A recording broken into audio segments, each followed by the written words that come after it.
SPQR. Just 4 innocent letters, right? Carved into stone, splashed across movie screens, plastered on everything trying to sell you Roman glory. You see them everywhere. But what if I told you those letters were never for the people of Rome? What if they were a tool, a carefully crafted lie, designed for something more sinister? Because behind the marble and the marching legions, Rome's empire wasn't built on honor. It was built on marketing. And SPQR? That wasn't a symbol of freedom. It was a mask, a weapon, a 4-letter spell the Roman elite used to shut down dissent, hijack democracy, and turn a republic into a global conquest machine. So if you thought you knew Rome, think again. Because today, we're ditching the history books they taught you in school. We're pulling back the curtain. We're digging into the propaganda that survived the rubble. We're about to uncover the biggest deception in the entire history of the Roman Empire. A deception that might just hit a little too close to home for you. This is Shadows of Ancient History. The Roman Republic loved to pretend it was a meritocracy, but beneath the applause of the Senate and the roar of the crowds, another truth quietly reigned. Blood ruled Rome. Long before emperors wore purple and conquered continents, a few families had already conquered the soul of the Republic.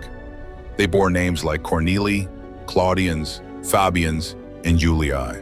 These weren't just surnames, they were brands, and they were stamped onto temples, triumphal arches, and the hearts of Roman law. They called themselves the nobles, the known ones. Known not because they earned glory on the battlefield or wisdom in court, though they often did, but because they were born into stories that had already been told. Generations of senators, consuls, censors, fathers begetting sons who inherited not just wealth, but a seat in the Senate, a reputation, and a destiny. One family stood out, the Julii. In Roman myth-making, they were said to descend from Aeneas, the Trojan hero, himself the son of Venus. This lineage wasn't fact. It was political theater designed to sanctify their rule in the eyes of the people. Their lineage, according to myth and marble, traced straight from the ashes of Troy to the Palatine Hill. Julius Caesar didn't just inherit ambition. He inherited a divine bloodline, one that Rome had been conditioned to worship even before he was born. But here's the twist. Rome was a republic. It feared kings.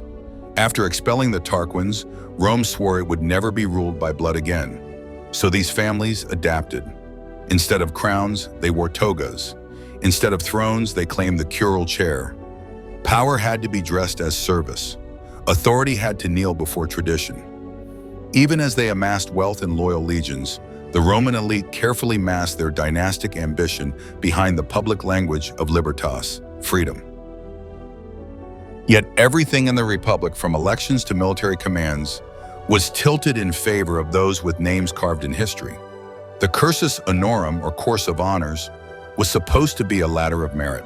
In practice, it was a tightrope walked by those whose fathers had paved the way.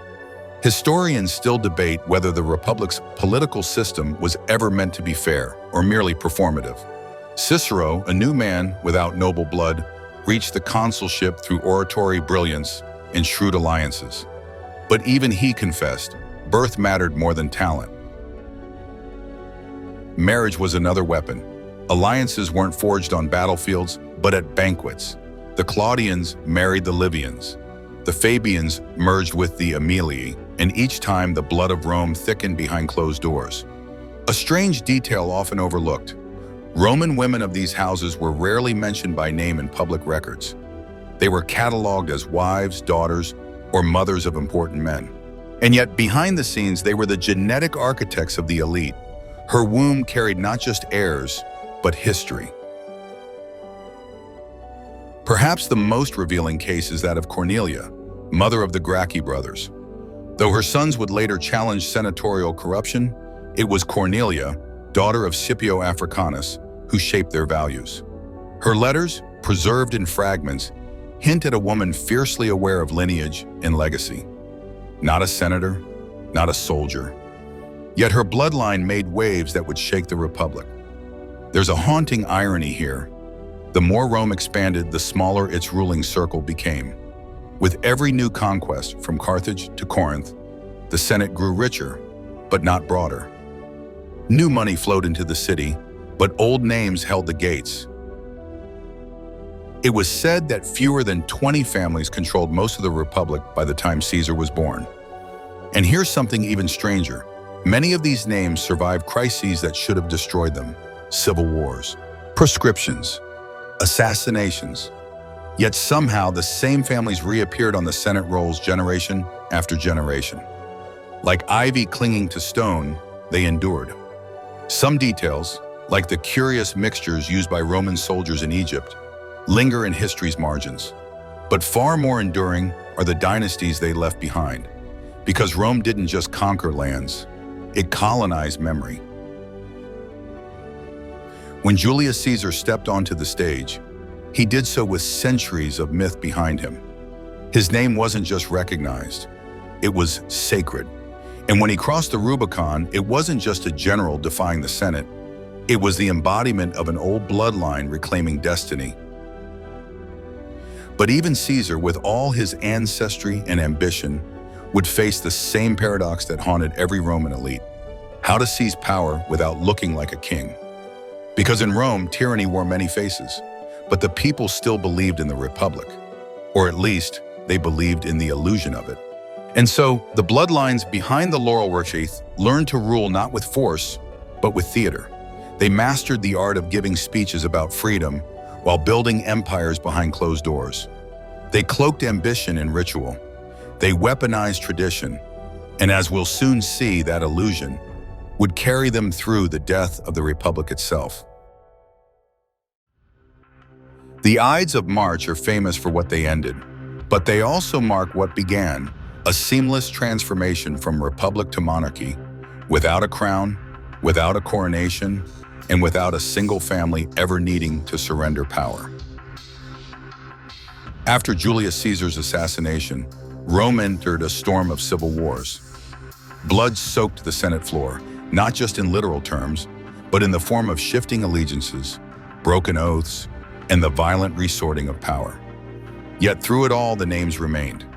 The Julii, though Caesar had no legitimate son, lived on through Gaius Octavius, his adopted heir. A teenager with a sharp mind and the right blood, Octavian would become Augustus, the first emperor in all but name. But here's where it gets slippery. Augustus never called himself king.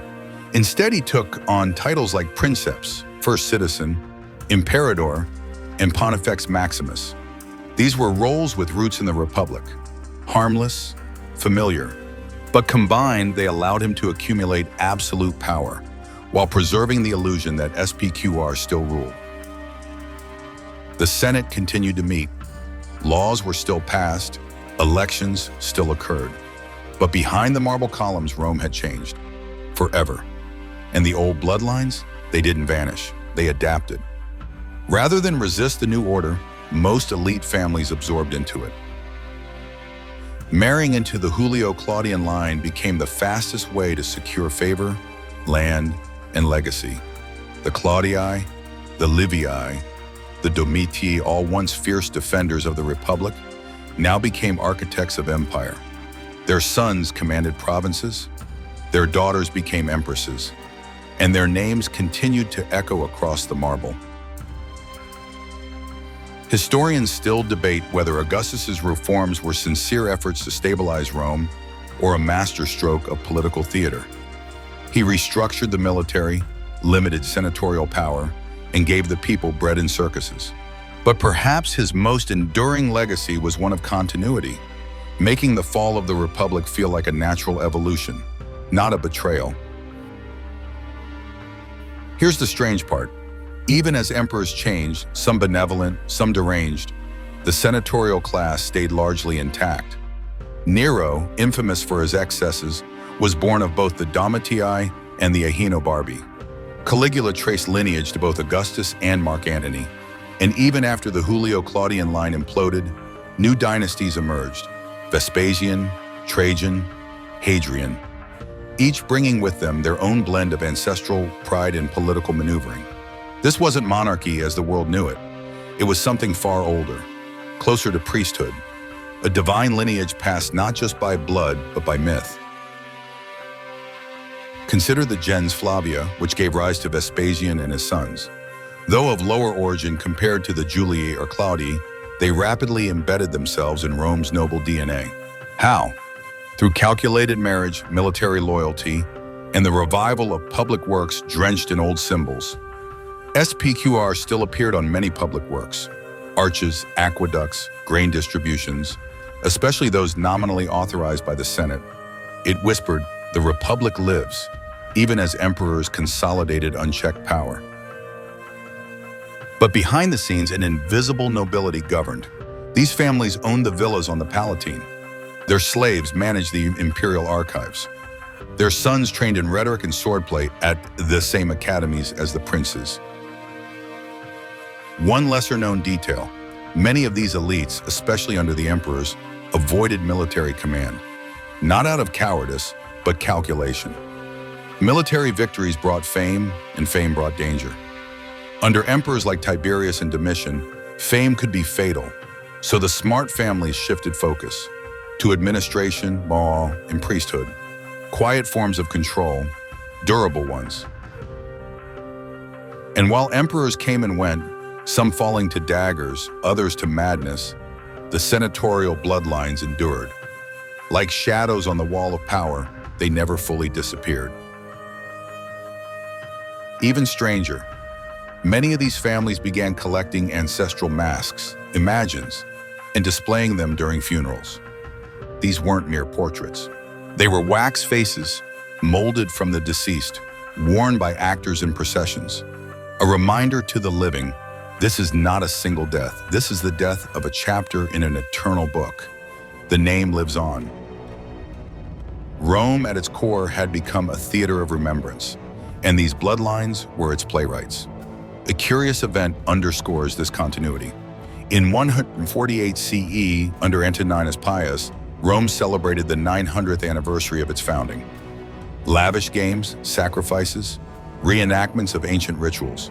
But what's most notable is the Senate's role. Though stripped of real power, they presided over the ceremonies as if nothing had changed. They invoked Romulus. They praised SPQR. They quoted laws written when kings still ruled. It was historical cosplay. But it worked. Because the genius of Rome wasn't just conquest, it was convincing the world that it had never truly changed. And the families behind the Republic, the ones who survived Caesar, Augustus, Nero, and beyond, understood this better than anyone. They didn't need thrones, they had bloodlines, and they were already preparing for the next transformation. When the Western Roman Empire officially fell in 476 CE, most school books mark it as an end. But that's a convenient fiction, because empires like Rome don't vanish overnight. They fracture, they bleed, and more often than not, they go underground. The last Western emperor, Romulus Augustulus, was deposed by a barbarian named Odoacer. But Odoacer didn't torch the Senate. He didn't melt the SPQR engravings or burn the family villas on the Palatine. Instead, he let many of the senatorial class remain. Why? Because even conquerors knew true power in Rome wasn't just military, it was ancestral. The families who once shaped the fate of the Republic didn't disappear when the legions fell. They morphed into bishops, dukes, and patrons of monasteries. Their marble busts were replaced by stained glass windows, their laurel wreaths traded for mitres and rings. And in a world growing darker with the collapse of infrastructure and imperial roads, one institution remained resilient: the church. Here's the strange pivot. Many Roman elites, especially those with senatorial blood, found sanctuary in the Christian clergy. It wasn't just piety, it was preservation. The Vatican itself rose from the ashes of pagan temples, but more importantly, it inherited the bureaucratic skeleton of Rome. The Pope became the new Pontifex Maximus, once the high priest of Jupiter, now the vicar of Christ. The College of Cardinals mirrored the Senate, and the dioceses followed the old imperial boundaries almost exactly. Historians still debate whether this was strategic or organic, but the continuity is undeniable. Take the powerful family of Anicius. Once a senatorial dynasty with roots deep into the Republic, they re-emerged as patrons of the church in the 5th and 6th centuries. Boethius, philosopher and statesman, came from this bloodline. He served under Theodoric the Ostrogoth, a barbarian king ruling from Ravenna. But he wrote in Latin, quoted Cicero, and dreamed of a unified Rome. A lesser-known event highlights this hidden persistence.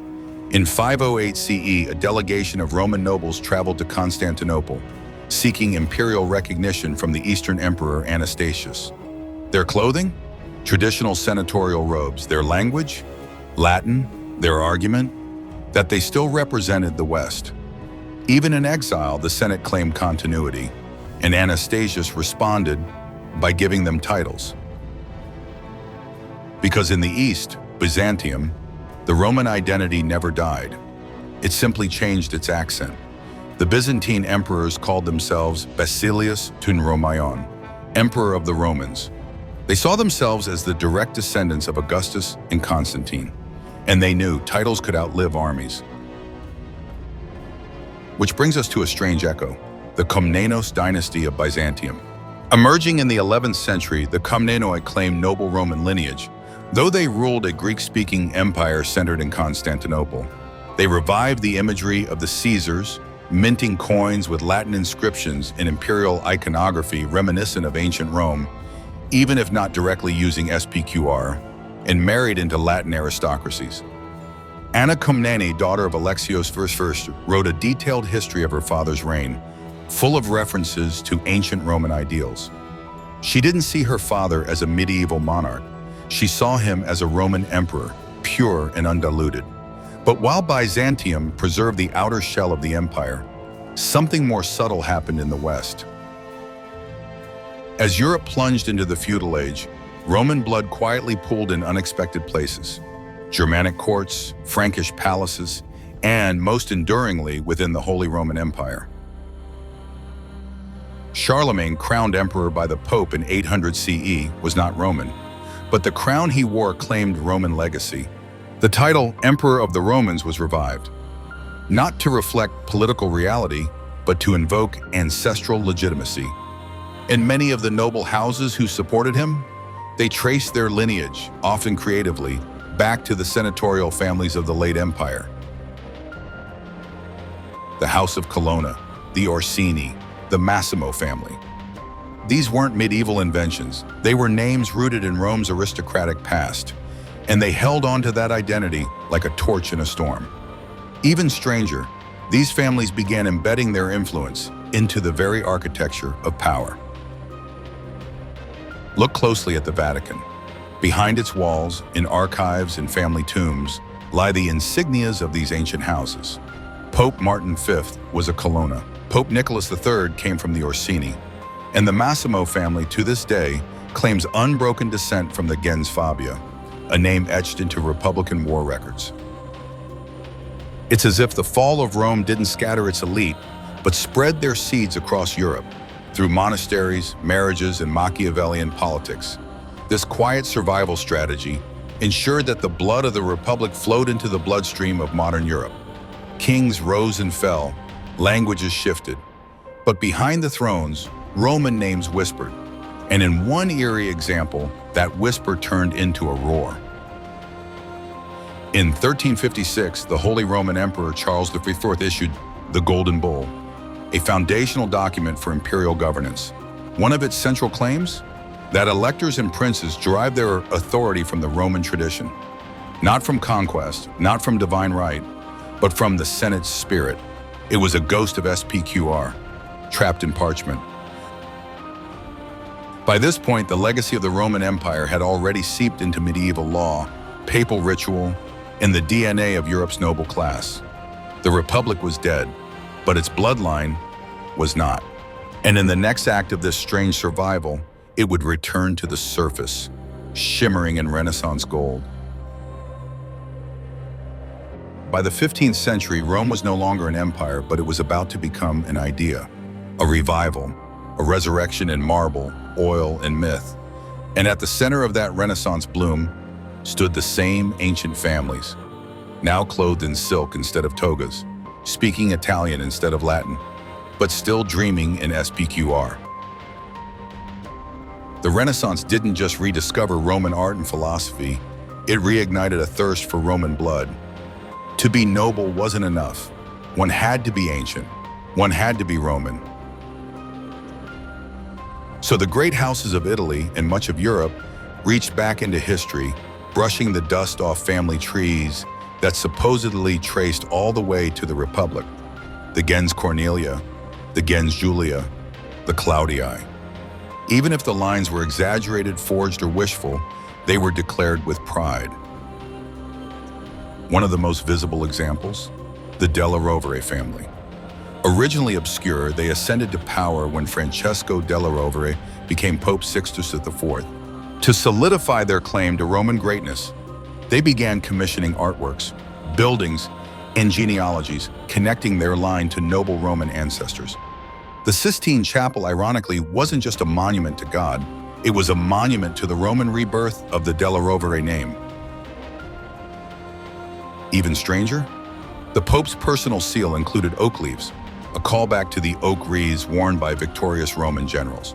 Historians still debate whether this was calculated propaganda or genuine cultural nostalgia.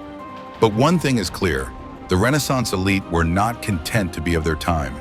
They wanted to be of Rome's time, or at least appear to be. Meanwhile, other noble houses, like the Medici in Florence, used classical references not just in architecture, but in marriage alliances, naming customs, and public rituals. Lorenzo de' Medici wasn't just a patron of the arts. He styled himself as a new Augustus, uniting culture and power under a Roman sun, and it didn't stop in Italy. Across Europe, monarchs and aristocrats claimed descent from Roman emperors, senators, and consuls. The French Capetians traced lines to the Trojan hero Francus, allegedly a cousin of Aeneas.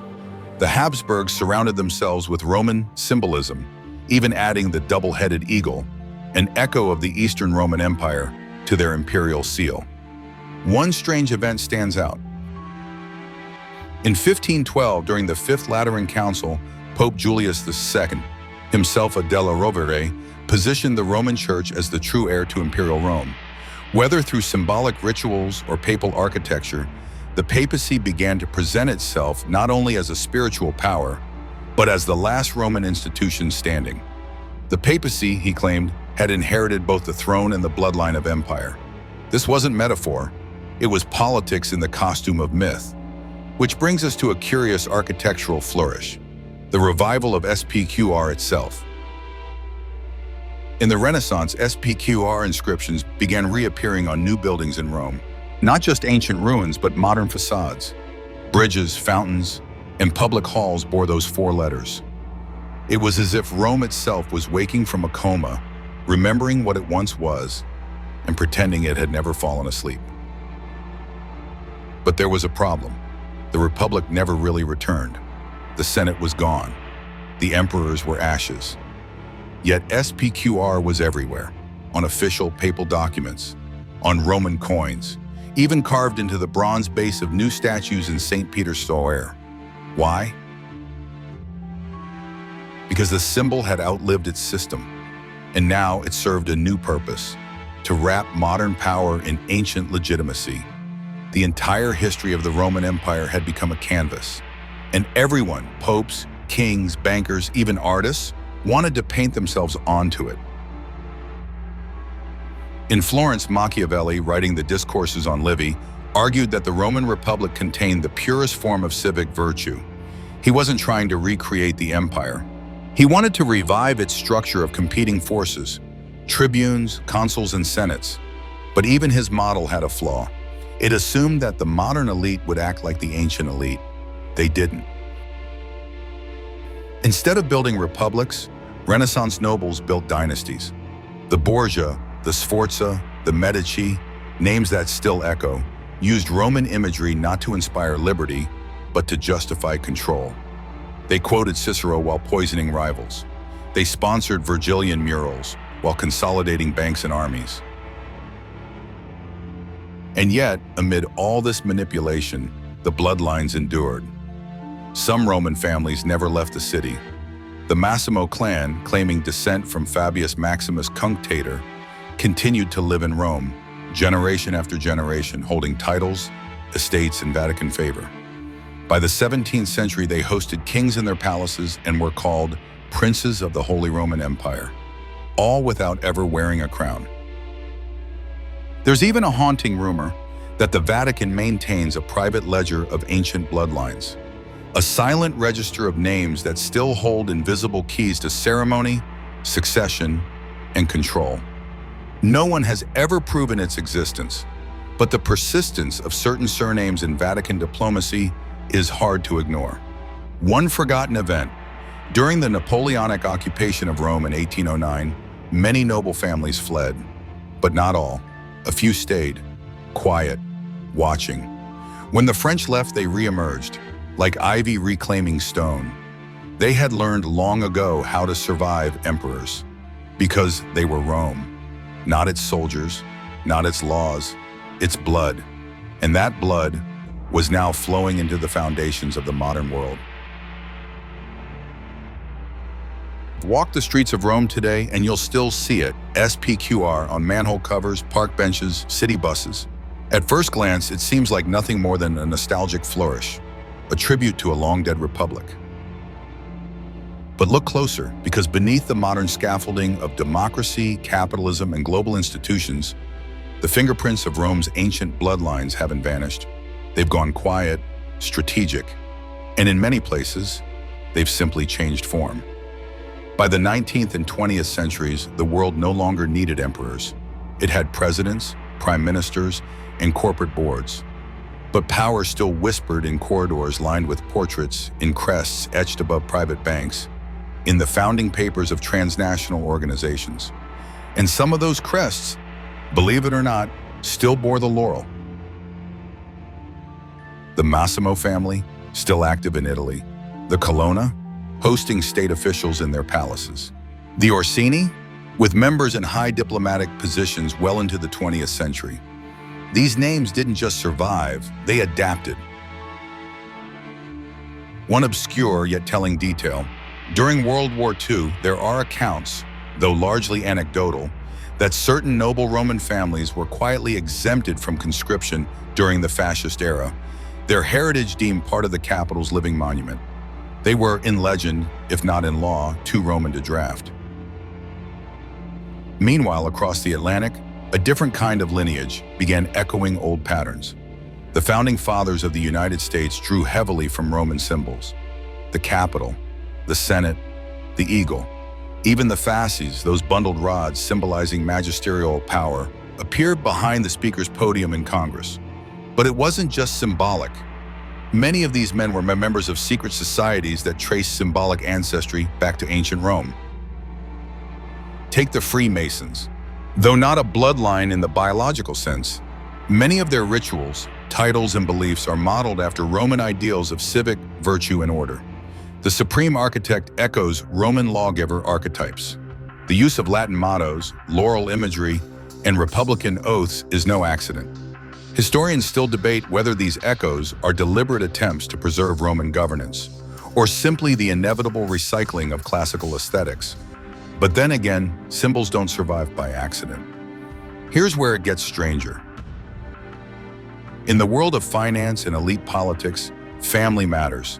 Banks like the Rothschilds, dynasties like the Rockefellers and Morgans, while not Roman in origin, nonetheless mirrored the consolidation strategies once employed by the Roman elite, marrying power, maintaining internal loyalty, and embedding themselves into every major societal structure.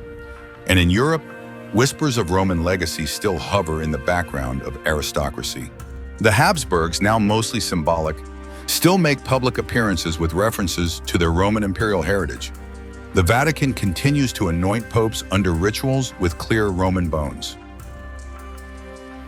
Even the euro, the currency of the European Union, bears architecture resembling Roman arches and columns. But it's not just aesthetics, it's psychology. Rome taught the world that legacy matters, that names can outlive armies, that bloodlines, if curated, can survive regimes, revolutions, and religions. So perhaps it's no surprise that in recent decades, we've seen a quiet resurgence of interest in Roman nobility. Genealogy websites flooded with users searching for ties to ancient houses, private societies with Latin mottos and Roman symbolism gaining members among global elites. Even corporate brands, SPQR wines, Aurelius consulting firms, Caesar-grade luxury goods, trading not just on Roman imagery, but on the ghost of legitimacy. Remember the crocodile fat sunscreen from earlier? That detail survived millennia because it was written down, repeated, mythologized. The same is true of names. In 2019, a descendant of the Massimo family ran for office in Italy, not as a novelty, but as a respected statesman. In the same year, a descendant of the Orsini was appointed to a diplomatic advisory role in the Vatican. These aren't coincidences, they're echoes. And one has to wonder, when a name has survived for over 2,000 years, is it really just a name anymore? In conspiracy circles, this continuity becomes fuel. The idea that Rome never fell, that the empire simply changed robes and moved behind curtains, appears frequently, tied to theories about the Vatican, the Jesuits, or ancient orders controlling the world.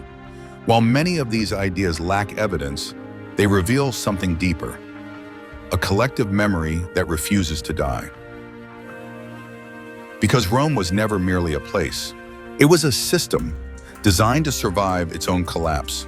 It was a blueprint, a way of structuring power so that it could persist through disguise. And if you look closely at headlines, parliaments, and palaces, you may still glimpse the old empire, flickering beneath the modern facade. The entire history of the Roman Empire may not have ended with barbarian kings or Renaissance painters. It may be still breathing, in the boardrooms, in the ballots, in the families whose names we never question. Not as rulers, perhaps, but as stewards. The mask of SPQR was never truly lifted. It was just passed down, generation by generation, like a crown made of smoke and memory. The story of Rome has always been more than marble and myth. It's a memory that refuses to die, a whisper carried through time by blood, by names, by symbols that once crowned a republic and now haunt a world that barely remembers why. SPQR. It began as a declaration, Senatus Populusque Romanus, the Senate and the people of Rome. But over the centuries, those four letters became something else. A seal, a signature, a brand of authority passed from empire to empire, city to state, ruler to institution, until no one quite knew where the republic ended and the illusion began. And maybe that was the point. Because Rome never really needed to conquer the world by force. It only needed to convince it that the Roman way was eternal, that titles, rituals, and bloodlines could outlive time itself. When we walk through modern cities, past government buildings shaped like temples, legal systems echoing Roman law or currency marked by Latin phrases, we're not just seeing coincidence, we're seeing inheritance. The old families, some of them still walk among us. Others became ideas, absorbed into democracies, corporations, or churches. But all of them taught the world the same lesson, that power, if preserved carefully enough, doesn't need a throne. It just needs memory. And memory is patient. So next time you see SPQR carved into a stone or printed on a bus seat in Rome, remember, it's not just a relic. It's a signal, a thread, a quiet question etched in stone and echo. Perhaps the most haunting realization is this: the entire history of the Roman Empire didn't fade. It simply morphed into new institutions, new rituals, new names. What if the empire never ended? What if we are still living in its long, quiet afterlife? And what if that's exactly how it was designed to be?